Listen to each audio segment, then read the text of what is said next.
بسم الله الرحمن الرحيم. اللهم صل وسلم وبارك على سيدنا محمد وعلى آله وصحبه أجمعين. أهلا بيكم في قناة مطبخنا المصري. والنهاردة إن شاء الله هنعمل مع بعض رز الصيادية اللي بنعمله جنب السمك أو الكابوريا أو الجمبري أو أي نوع من أنواع الأسماك. أهو كده خرطت بصلة كبيرة أو بصلتين وسط وهنحمرهم في الزيت.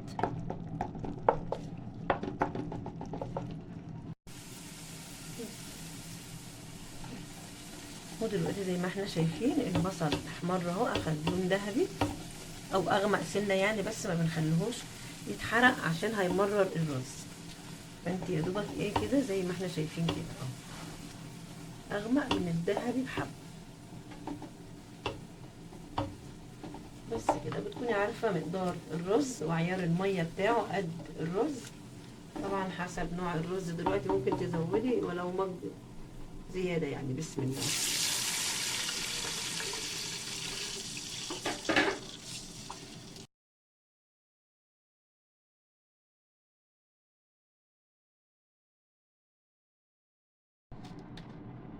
نحط معلقة ملح، طبعا كيلو الرز عليه معلقة ملح بالشكل ده كده.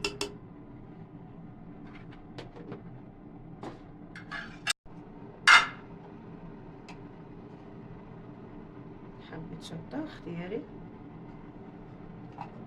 اللي مش حابب يضيف شطة مش ضروري ممكن نعمله كده بس بالملح وبس.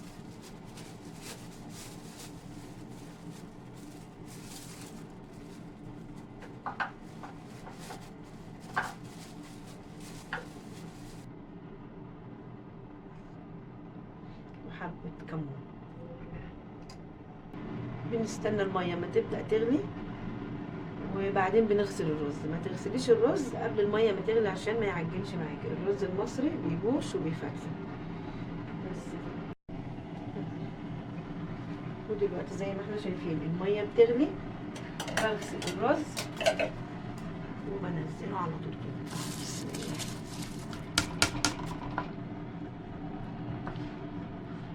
بس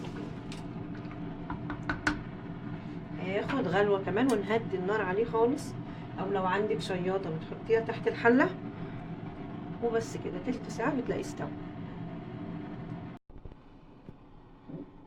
وبكده يكون استوى الرز اهو زي ما احنا شايفين. بسم الله ما شاء الله، مفلفل واللون حلو مش غامق لاني ما حرقتش البصل عشان يديني لون، بس بيمرر زي ما قلت لكم كده. البصل لما بيتحرق بيمرر بس كده. وبكده نكون عملنا الرز الصيادية. جربوه ان شاء الله هيعجبكم وبالهنا والشفا.